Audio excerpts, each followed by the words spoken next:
Selamat datang di channel YouTube Cahaya Muhammadiyah. Assalamualaikum warahmatullahi wabarakatuh. Alhamdulillahirabbil alamin wa bihi nasta'in ala umuri asyhadu an la ilaha illallah wahdahu la syarika lah wa asyhadu anna Muhammadan abduhu wa rasuluh.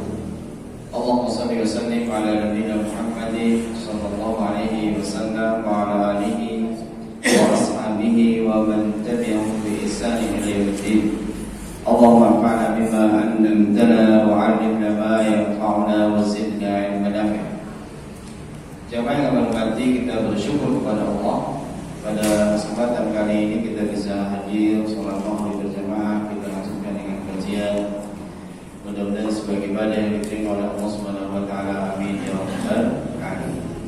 Salawat dan salam mudah-mudahan dilimpahkan kepada Nabi kita Muhammad sallallahu alaihi wasallam, keluarga, sahabat, umat yang senantiasa istiqomah di jalan Islam. Jamaah yang berhormati, pada kesempatan kali ini kita akan belajar kitab Riyadhus Shalihin. Riyadhus Shalihin itu adalah Raudhah. Raudhah itu taman. Riyadh itu adalah taman-taman. Taman itu sesuatu tempat yang menyenangkan. Nah, ini taman yang menyenangkan bagi siapa? As-shalihin, orang-orang yang saleh. Nah, kita berita saleh ini, taman orang yang saleh ini adalah mengkaji tentang beberapa hal yang terkait dengan akhlak, yang terkait dengan kebiasaan kita, baik itu akhlak kepada Allah maupun akhlak kepada sesama manusia. Jadi akhlak itu ada bermacam-macam. Akhlak kepada Allah, akhlak kepada manusia atau sama makhluk hidup. Dan akhlak ini adalah sesuatu yang menjadi kebiasaan, tidak dipikir dulu. Itu akhlak. Contoh misalnya seseorang yang ketemu orang lain langsung assalamualaikum, langsung salam, berarti itu akhlak yang baik. Itu karena sudah menjadi kebiasaan dan tidak dipikir dulu. Ketemu orang tua, ya senyum. Ketemu ibunya, ketemu bapaknya, senyum, salaman. Itu akhlak. Tapi kalau misalnya itu akhlak yang terpuji, ada juga akhlak yang tercela. Akhlak yang tercela itu kalau marah sama biungnya langsung bentak-bentak, mempusikin bapaknya, itu akhlak bukan akhlak. Namanya akhlak yang tercela, kebiasaan. Dan di dalam kitab Riyadhus Shalihin ini membahas tentang akhlak kepada Allah dan akhlak kepada sesama manusia.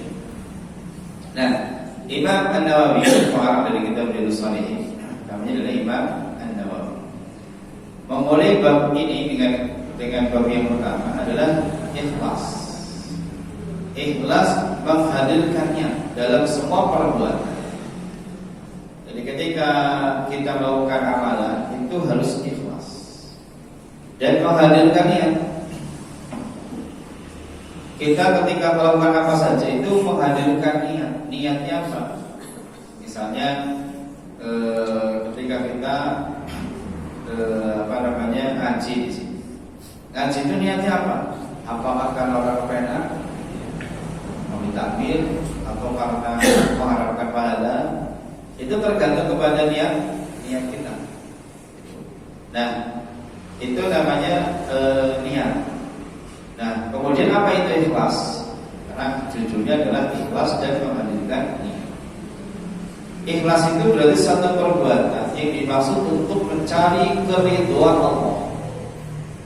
Jadi perbuatan apa saja yang dimaksudkan untuk mencari keridhaan Allah, bukan untuk keridhaan manusia, bukan untuk kesenangan manusia.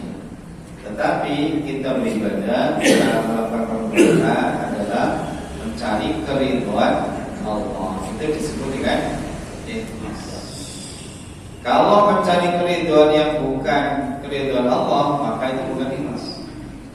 Dan ikhlas ini adalah salah satu syarat diterimanya amal. Jadi di antara dua syarat yang penting adalah satu ikhlas. Ikhlas. Kemudian yang kedua adalah sesuai dengan sunnah Rasul atau yang dimaksud dengan benar. Jadi amal itu harus ikhlas dan harus benar. Yang dimaksud benar itu apa? Benar itu adalah sesuai dengan petunjuk Rasul. Itu disebut dengan benar. Jadi amal ibadah itu satu ikhlas, yang kedua benar. Nah, benar itu adalah sesuai dengan petunjuk Rasulullah SAW. Nah, ini tentang benar. Nah, yang berikutnya adalah syarat yang ketiga itu bersegera. Jadi amal itu segera.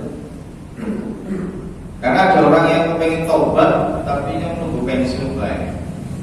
Ada yang tobat tunggu baik. Kalau tobat yang bersegera, ketika dia berbuat salah maka kita langsung tobat. Ketika melakukan amalan, kalau pada kesempatan dia berusaha segera. Itu ada ulama yang mengatakan syarat diterima amal itu diantaranya adalah segera. Kemudian yang berikutnya adalah berpegang teguh, kuat, kokoh. Ketika beramal itu yang kuat, tidak mudah terpengaruh dengan sesuatu yang lain. Kita harus kuat. Walaupun syarat diterima amal itu para ulama yang kebanyakan mengatakan hanya dua, ikhlas dan sesuai dengan petunjuk Rasul. Tapi tambahan harus segera dan kuat kokoh. Sehingga ketika kita melakukan amalan itu ya semangat. Nah, kemudian jamaah gimana Allah? Dalil yang disampaikan oleh Imam An-Nawawi yang pertama adalah surat Al-Bayyinah. Jadi model Imam An-Nawawi itu ketika menyusun kitab ini itu adalah judul, kemudian Quran, kemudian hadis. Jadi satu apa? Judul, yang kedua Quran, yang kedua yang ketiga hadis. Kadang-kadang diberi catatan oleh Imam Nawawi tapi jarang. Imam Nawawi hanya judul Quran hadis. Nah, dalil yang disampaikan oleh Imam Nawawi dalam membahas masalah ikhlas adalah surat Al-Bayyinah ayat 5. Surat Al-Bayyinah ayat 5. Lam yakunil ladzina kafaru dan seterusnya. Ayat ini disebutkan wa ma umiru illa liya'budullaha mukhlishina lahu-d-dina. Mereka itu tidak disuruh kecuali beribadah kepada Allah. Jadi mereka itu tidak disuruh apa-apa kecuali untuk beribadah kepada Allah. Nah, beribadahnya seperti apa? Mukhlisin. Mukhlis. Orang yang melakukan amal ikhlas disebut dengan mukhlis. Jadi orang yang berusaha memurnikan ketaatan ikhlas itu namanya mukhlis. Jadi dia berusaha. Yang namanya ikhlas itu harus ada usahanya. Makanya disebut mukhlis. Orang yang berusaha untuk ikhlas. Gitu. Kita berusaha. Kalau orang yang ikhlas namanya khalis. Tapi orang yang berusaha untuk ikhlas namanya mukhlis. Karena setiap orang kan berusaha. Bisa jadi suatu saat tidak ikhlas, atau bisa jadi kita pertama ikhlas, kemudian setelah jalan jadi tidak ikhlas. Banyak yang begitu. Setelah jalan malah jadi tidak ikhlas. Ada orang yang sholat rakaat pertama Allahu Akbar ikhlas. Begitu rakaat kedua ada bukan datang, langsung dibuat-buat selama. Akhirnya rakaat yang kedua tidak ikhlas. Rakaat yang pertama salatnya diterima apa enggak? Diterima. Rakaat yang kedua tidak. Karena tercampur dengan riya. Amalan itu harus ikhlas. Ikhlas itu bersih, murni. Itu namanya ikhlas. Jadi ikhlas itu artinya bersih, murni. Ibaratnya madu itu tanpa campuran, tidak ada gulanya, tidak ada campuran lain. Itu madu. Kalau madu kan banyak dicampur dengan gula. Nah ini terus yang murni dan lebahnya pun itu dia tidak lebahnya itu tidak makan gula, sehingga lebahnya itu mencari nektar, kembang-kembang. Dia tidak mau gula. Nah kemudian yang dihasilkan oleh lebah menjadi madu yang murni, alami. Itu bahasa para ulama katakan ibaratnya madu. Jadi madu yang murni itu adalah memang betul-betul dari kembang, dari bunga, nektar bunga, kemudian diambil oleh lebah, disimpan di dalam perutnya, kemudian dikeluarkan lewat mulut menjadi madu. Itu madu yang murni dan alami asli. Kalau madu yang palsu itu dibuat dari selai nanas. Itu yang palsu madu juga banyak. Ada juga madu yang asli tapi tidak alami. Madu asli tapi tidak alami. Maksudnya gimana? Lebahnya diberi gula. Jadi lebahnya diberi apa? Gula. Karena dikasih gula, akhirnya lebah itu juga menghasilkan madu. Tetapi madunya bukan dari kembang, bukan dari bunga. Dari mana? Gula. Yang lebahnya minum gula, dimasukkan ke mulutnya jadi madu. Akhirnya madunya bukan madu alami tapi madu gula. Asli tidak modern, asli tapi tidak alami. Tetap glukosnya tinggi. Itu seperti itu. Nah, kalau yang murni ini yang seperti madu yang asli dan alami, murni alami, jadi betul-betul bagus dari sisi prosesnya, dari mulai awalnya sampai akhirnya itu bagus. Ketika sudah seperti ini madu, ketika murni alami itu untuk diminum yang menyehatkan, ya, menyehatkan. Yang tadinya sakit bisa jadi sembuh. Penyakit apa saja, penyakit apa saja itu bisa sembuh. Yang menjadi masalah kenapa minum madu kalau tambah sakit? Karena madunya madu palsu. Madunya madu yang lebahnya minum gula. Sehingga orang yang minum madu malah dia bebek. Karena apa? Karena gula. Si lebahnya minum gula. Sehingga madu malah tensinya apa? Gulanya cukup. Harusnya enggak. Harusnya tidak. Jadi ini contohnya. Jadi kalau ada campuran itu berbahaya. Demikian juga dalam ramalan. Ketika kita beramal harus mukhlis, berusaha untuk murni, bersih. Jadi liya'budullah, ditujukan kepada Allah, mencari keridhaan Allah Subhanahu wa ta'ala.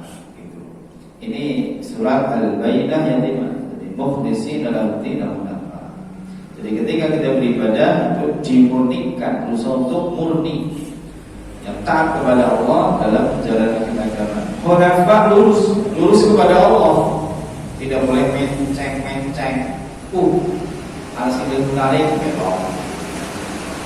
Awalnya ikhlas, infak 5.000, infak 5.000. Tapi anak kancane istilah 5.000 tambah jadi berapa?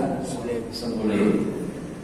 Ya tetap sing dibaru ya ikhlas. Tapi karena ada tetangganya tambahin. Jadi menceng, niatnya bukan mencari keridhaan Allah, tetapi mencari keridhaan manusia. Itu menceng. Dia hanya contoh kepada orang, kepada selain Allah Subhanahu wa ta'ala. Nah, hunafa itu enggak akan menceng-menceng, tidak akan terpengaruh dengan yang lain. Dia ketika dia beramal mencari ridha Allah Subhanahu. Jadi ini tentang masalah ikhlas. Ikhlas itu diantara lagi. Dan kemudian jawab dibilang Allah. Kemudian Imam Nawawi juga menyebutkan dalam surat Al-Hajj ayat 37. Jadi surat Al-Hajj ayat 37. Allah berfirman, firman, "La yanalallaha luhumuha wala dima'uha walakin yanaluhu taqwa." Jadi tidak akan sampai kurban-kurbannya kepada Allah. Jadi luhumnya, daging-dagingnya ketika kita kurban itu tidak akan sampai kepada Allah. Wala dima'uha, demikian juga darahnya. Walakin akan tapi yanaluhu taqwa, yang sampai kepada Allah adalah at-taqwa. Para ulama mengatakan at-taqwa adalah ikhlas. Jadi yang sampai kepada Allah itu ikhlas. Ketika kita bersedekah, yang sampai kepada Allah adalah ikhlas. Ketika kita berkorban, yang sampai kepada Allah adalah ikhlas. Soal dagingnya yang diberikan kepada muslimin, diberikan kepada orang miskin, diberikan kepada tetangga dan seterusnya. Tetapi yang sampai kepada Allah adalah ikhlas. Jadi ikhlas ini adalah sesuatu yang sangat bukan dalam ibadah. Nah dulu orang-orang jahiliyah ketika menyembelih hewan itu mereka itu dimaksudkan untuk dipersembahkan kepada berhala. Kemudian meletakkan daging-daging hewan kurban itu di atas berhala. Darahnya disiramkan. Nyembah berhala, darahnya disiram. Dagingnya ditaruh sedikit di situ. Bahasa kita apa? Sajen. Allah berfirman, "Wa ma khalaqtul jinna wal insa illa liya'budun, ma uridu minhum min rizqin wa ma uridu an yut'imun." Surat Al-Dariyat ayat 57. Jadi, ma uridu minhum min rizqin, Allah itu enggak butuh dari rezeki. Wa ma uridu an yut'imun, dan Allah enggak butuh dari ketika mereka memberi makan. Ketika mereka memberi makan, orang-orang musyrik, orang-orang kafir itu adalah dalam rangka menyekutukan Allah Subhanahu. Nah yang seperti ini itu adalah syirik. Nah orang mukmin, orang muslim tidak pernah menyekutukan Allah Subhanahu wa taala. Ini dalil yang disampaikan oleh Imam An-Nawawi. Kemudian yang berikutnya hadis yang disampaikan oleh Imam An-Nawawi. Hadis yang akan kita bahas adalah hadis dari Umar bin Khattab radhiyallahu anhu. An Amirul Mukminin Abi Hafs Umar bin Khattab radhiyallahu anhu. Jadi Umar bin Khattab beliau itu memiliki gelar Amirul Mukminin, Khalifah. Yang sahabat Abu Bakar itu tidak punya gelar ini. Yang punya sahabat yang punya gelar Amirul Mukminin adalah Umar bin Khattab. Nah, Umar bin Khattab itu adalah Amirul Mukminin. Dia itu khalifah yang kedua. Nah, khalifah yang kedua ini ditunjuk oleh Abu Bakar As-Siddiq. Kalau Abu Bakar As-Siddiq itu dibaiat oleh para sahabat.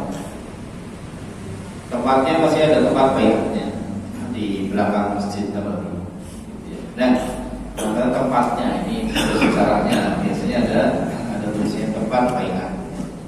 Nah, adapun Umar bin Khattab dia itu diberi amanah. Jadi begitu Abu Bakar meninggal, itu sudah memberi wasiat. Wasiatnya apa? Khalifah diberikan kepada Umar bin Khattab. Kira-kira kekhalifahan Umar sah apa tidak? Khalifah Umar itu sah apa tidak? Sah. Kenapa sah? Karena dia mendapatkan mandat dari khalifah sebelumnya, maka sah.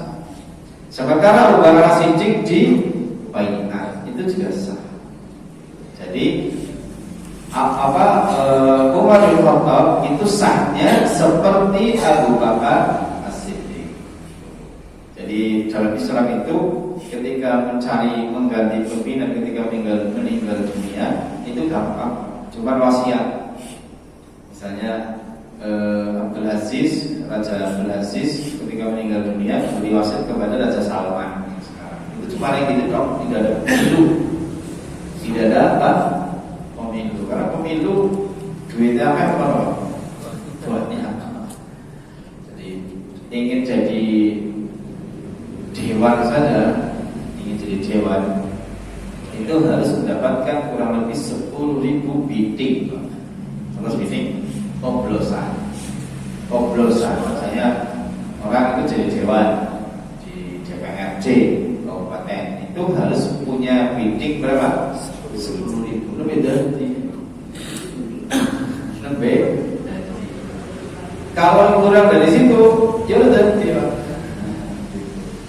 Nah, kalau kurang dari situ itu biasanya sepatnya dikumpul-kumpulkan. Oh, si kaya udah 3.000, oh si kaya udah 2.000, oh si kaya udah 1.000. Kan calonnya ada 10. Nah, dikumpul-kumpul. Oh, ternyata jadi ada 12.000. Sing jadi sing akeh. Nah, itu namanya sistem demokrasi yang ada di Indonesia. Itu boros nggak Pak? Boros. Karena kadang-kadang calegnya itu kasih duit, saku, yang sebenarnya jadi boros. Burung pasang baliho, burung daftar. Bupati Banyumas itu kemarin itu senang itu, jadi selama orang yang kena kasus. Tapi kalau nyala lagi berapa miliar? Itu untuk beli kursi top berapa miliar? Beli kendaraan politik itu berapa miliar? Belum dia sing medalnya, medal macam-macam. Itu kan boros. Itu baru Bu. Kalau di Arab Saudi enggak. Kalau di Arab Saudi cukup. Sing jadi siapa? Oh, raja sudah wasiat. Tinggal wasiat sama ini. Selesai. Jadi tidak model boros. Itu kan sampai berapa triliun untuk pemilu gitu. Itu di mana sekarang. Jadi ini bagi masjid sapu gitu ya. Itu contoh gitu ya. Jadi nah kita kembali bahwasanya model khalifah itu begitu. Tidak ada pemilihan, tapi yang memilih adalah ada yang model penunjukan dari khalifah sebelumnya. Kalau khalifah tidak menunjuk, baru nanti diadakan musyawarah dan dibaiat. Dan jemaah yang dimuliakan Allah, kita lihat Umar bin Khattab itu kemudian berkata, kata Umar bin Khattab, sami'tu Rasulullah sallallahu alaihi wasallam yaqul, bahwasanya Rasulullah bahwasanya Umar mengatakan, saya mendengar Rasulullah sallallahu alaihi wasallam bersabda. Dia mendengar dari siapa? Umar. Yang bersabda Rasul. Apa yang disebutkan Nabi? Innamal a'malu binniyat. Sesungguhnya amal perbuatan itu tergantung pada niatnya. Allah Subhanahu wa taala, wa innamal likulli imrin ma nawa. Allah Subhanahu wa taala akan memberikan balasan, memberikan pahala berdasarkan apa yang dia niatkan. Makanya Bapak Ibu yang kami setiap orang itu walaupun amalnya sama, belum tentu pahalanya sama. Tergantung niat. Pahalanya bisa beda. Sama-sama kondangan. Yang satu pahalanya besar, yang satu tidak dapat pahala. Kondangan dudul. Apa-apa pahalanya kayak itu sulit oleh pahala kelangan banding gitu. Itu seperti itu. Tapi kalau dia ketika dia memberi hadiah, kondangan itu hadiah atau sedekah Pak? Kondangan itu hadiah. Hadiah boleh nggak? Boleh. Hadiah itu diperbolehkan. Bahkan kata Nabi tahabu. Ayo saling memberi hadiah, nanti kalian saling mencintai. Boleh. Orang mau beli hadiah juga nggak apa-apa, tidak wajib. Tapi kalau beli hadiah boleh. Nah, kalau ikhlas memberikan hadiahnya dapat pahala. Tapi kalau belum, nah itu masalah. Jadi tidak dapat pahala. Makanya kira-kira setiap orang itu beda-beda pahalanya. Anak saya beli pahala, anak saya orang di itu baru masalah perdagangan. Kadang-kadang kan bagi bangsa mudah pakai, itu contoh. Jadi itu tergantung pada niat. Makanya ketika sudah tahu ini, maka kita berusaha memasang niat dengan baik. Kita pasang niatnya kita pasang ikhlas. Harus dengan ilmu. Saya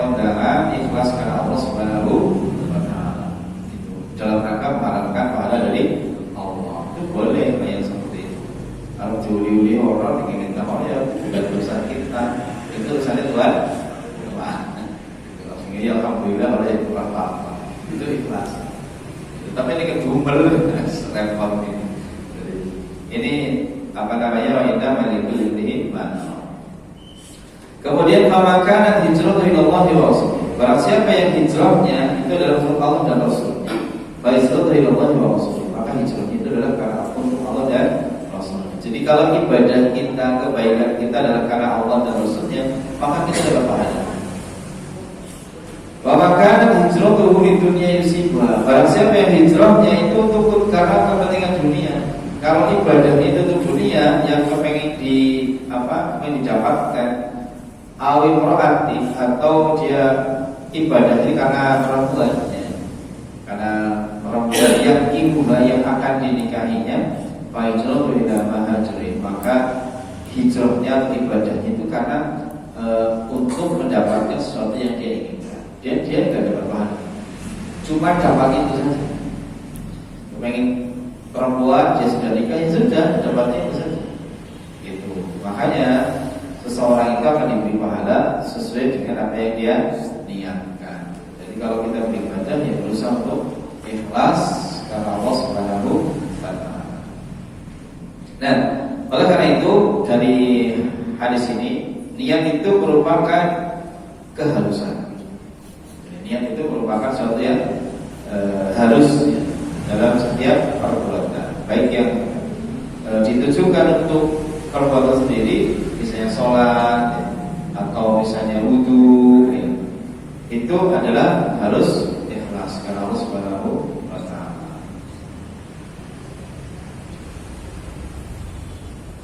Nah, kemudian yang berikutnya, niat itu tempatnya di hati. Niat itu tempatnya di hati. Dan niat itu bukan di lisan, tapi di hati, di hati. Kalau panjenengan itu kira-kira tadi dari rumah ke sini itu mau sholat apa, Bu? Maghrib apa asar? Maghrib. Dari rumah? Ya, dari rumah. Berarti niat mau sholat maghrib di rumah apa di sini? Dari rumah. Niatnya tadi ketika di rumah itu sudah dicapkan belum? Belum ya. Tapi di dalam hati sudah. Walaupun panjenengan di sini sudah niat lagi karena imam habis takbir, jenengan sekarang ruku, imamnya ruku ya, kemudian tidak usah kemudian sholli nawaitu itu, langsung ruku ikuti imam, tapi panjenengan sudah niat dari rumah, sholatnya tetap sah, karena panjenengan sudah niat. Niat itu dalam hati, tidak usah diucapkan. Walaupun diucapkan ya boleh, tapi niat itu terletaknya di dalam hati. Dan itu sudah menjadi kesepakatan ulama. Nah, lisan itu hanya membantu. Jadi niat itu dalam semua ibadah, sholat, wudu perlu niat apa tidak? Ya. Perlu. Anak mau sing kucuk-kucuk, raut-raut gitu ya. Itu bisa jadi bukan wudu, tapi cuma bersih-bersih. Mandi, sama-sama mandi. Satu mandi seger, satu mandi janaban. Mandi janaban perlu niat apa tidak? Perlu. Kalau tidak niat, nggak sah. Walaupun jembes, itu harus dengan apa? Niat mandi janaban. Harus ada niat, kamu niatnya mandi janaban. Walaupun tidak diucapkan, tapi niatnya dalam hati. Jadi ada orang yang misalnya hubungan suami istri, tapi ini kelalaian, kemudian esok-esok mandi seger. Kalau tidak diniatkan untuk mandi janaban, ya dia tidak sah. Berarti harus mandi lagi, karena tidak ada apa? Segala sesuatu itu harus dengan niat. Itu seperti itu. Jadi ibadah yang berhubungan dengan pribadi itu harus dengan niat. Seperti itu. Niat itu bisa membedakan antara yang wajib dengan yang sunnah. Jadi membedakan antara ibadah yang wajib dengan yang sunnah. Jadi atau ibadah yang antara ibadah dengan yang bukan ibadah. Membedakan antara mandi wajib dengan mandi seger. Itu kan harus dengan niat. Sholat sama-sama di sini sholat 2 rakaat. Ketika waktu subuh, bukan berarti membedakan antara sholat subuh dengan sunat qobliyah. Subuh itu harus dengan niat. Makanya niat itu fungsinya adalah membedakan antara amalan yang wajib dengan yang sunnah. Itu fungsi niat. Nah, kemudian amalan yang sholih harus disertai dengan niat yang baik. Jadi niat yang baik. Jadi amal sholih harus disertai dengan niat yang baik. Nah, amal yang tidak baik, walaupun punya niat yang baik, tetap amalan tersebut adalah tidak baik. Ya. Amalan yang tidak baik, amalan yang buruk, amalan yang dosa, tapi niatnya baik, tetap saja amalan itu tetap menjadi buruk. Makanya dulu saya itu senang banget sama film namanya yang orang itu di Jakarta dulu. Itu ada orang yang zaman Belanda itu, dia tolong dan orang kaya, orang Belanda dicuri ya, kemudian diberikan kepada fakir miskin. Apa namanya? Si Pitung. Dari si Pitung itu dia mencuri orang-orang di tempatnya orang-orang kaya, kemudian diberikan kepada orang miskin. Yang seperti ini kira-kira itu dapat pahala nggak? Ya nggak dapat. Walaupun niatnya baik, ya. Tetapi dia tidak dapat pahala. Bagaimanapun segala sesuatu amal baiknya harus diambil dari harta yang baik. Yang seperti ini di hadapan Allah nggak ada. Kenapa? Karena diambil dari mencuri. Seperti itu. Jadi kalau beribadah ya, kalau itu ya benar. Tetapi dia tetap dianggap baik oleh masyarakat. Karena baik boleh duit, tapi sebetulnya dari mencuri. Orang sekarang sama korupsi. Habis korupsi diberikan kepada masyarakat. Orang itu baik gak kira-kira? Baik, kamu ambil banget nih. Setiap orang ada kesulitan kasih. Wong mulia buat tinggi ini makan sih. Ada orang sakit dikasih berapa? 500.000. Ternyata duitnya sekarang di. Kira-kira yang kasih itu dapat pahala apa tidak? Tidak. Sebulan udah nyalon dewan, presiden, itu contoh yang seperti itu. Kira-kira dia dapat pahala apa tidak? Tidak. Karena segala sesuatu itu harus dengan niat. Tapi oleh masyarakat ada orang yang haji umroh tapi hasil korupsi, oleh Allah diterima apa tidak? Tidak. Haji dari hasil korupsi, dari nyolong, umroh dari hasil menang judi umroh, dapat pahala? Tidak. Ada menang umroh, ya tetap saja tidak dapat pahala. Jadi itu, jadi sesuatu niat yang baik dari perbuatan yang buruk itu tidak mengubah perbuatan yang buruk menjadi baik. Itu seperti itu. Jadi tetap saja buruk di hadapan Allah Subhanahu wa taala. Nah, kemudian ikhlas itu merupakan satu syarat diterimanya amal. Dan Allah tidak akan menerima amal perbuatan kecuali yang paling benar dan paling tulus ikhlas.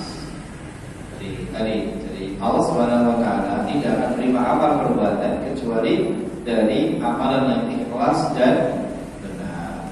Jadi, amalan yang ikhlas adalah amalan dilakukan karena Allah Subhanahu wa taala. Dan yang paling benar adalah yang sesuai dengan sunnah Rasulullah sallallahu alaihi wasallam. Jadi Bapak yang hormati, jamaah yang hormati, ini beberapa hikmah yang bisa kita berikan di sini tentang masalah ikhlas. Kita lanjutkan dengan tanya jawab, masih ada waktu beberapa menit lagi sampai waktu isya. Ada yang menanyakan, Bapak Ibu? Assalamualaikum warahmatullahi wabarakatuh. Belum saya Pak Ustadz, ini mungkin di luar materi. Kita kan biasanya, saya dan beberapa Ustadz itu pendapatnya berbeda tentang masalah kita kirim doa kepada orang tua arwah yang sudah meninggal. Contohnya untuk almarhum dan almarhumah. Itu saya samakan Ustadz yang satu dengan yang lain, yang satu kata bisa diterima, yang satu tidak. Kondisi itu bagaimana? Oke. Jangankan di antara ustaz, ulama saja beda. Jadi ulama saja beda. Jadi karena banyak yang berpendapat bahwasanya amalan itu ya sudah putus kecuali tiga perkara. Ya. Atau dalam surat An-Najm juga sudah disebutkan wala instan illa masa. Jadi tidak ada amalan yang manusia itu kecuali apa yang dia usaha. Nah, tetapi kalau mendoakan gitu ya, yang menjadi kesepakatan para ulama adalah mendoakan. Kalau mengirim doa itu yang dikirim apanya? Ya, kalau dikirim doanya apa pahalanya kan? Gitu. Nah, yang benar adalah dikirim pahalanya. Pahalanya apa doanya Pak? Dan dikirim itu apa? Pahalanya. Apakah pahala itu akan sampai kepada orang yang sudah meninggal dunia? Ini yang khilaf di kalangan ulama. Ini yang khilaf di kalangan para. Jadi apakah ketika kita beramal itu bisa sampai kepada orang yang sudah meninggal atau tidak? Itu yang khilaf. Ada yang berpendapat sampai. Ada yang berpendapat sampai. Di antara kali Imam Ahmad itu bacaan Quran tidak sampai.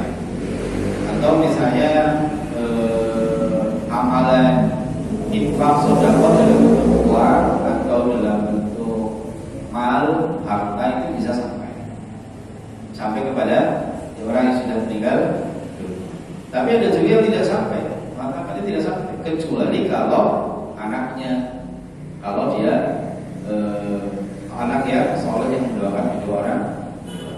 Nah, tetapi kalau misalnya dia ikhlas ketika bersedekah, ketika mendoakan dengan ikhlas karena Allah, maka Allah yang saya pahami dari beberapa ulama adalah sampai. Kalau harus apa? Ikhlas. Contoh, misalnya ada orang yang ingin mendoakan orang yang sudah meninggal. Bila Pak, saya ingin mendoakan bapak jenengan yang sudah meninggal dunia. Oh, silakan. Kalau bisa sebelum sholat, terus habis sholat, ya Pak, aku bilang siap. Gitu ya. Habis sebelum sholat, beribadah doa sendiri. Kalau sudah perintah, habis sholat juga mendoakan. Itu berarti insya Allah sama. Apalagi kalau misalnya malam hari dewekkan sebelum tahajud, doakan ya Allah mudah-mudahan sebulan doanya diampuni.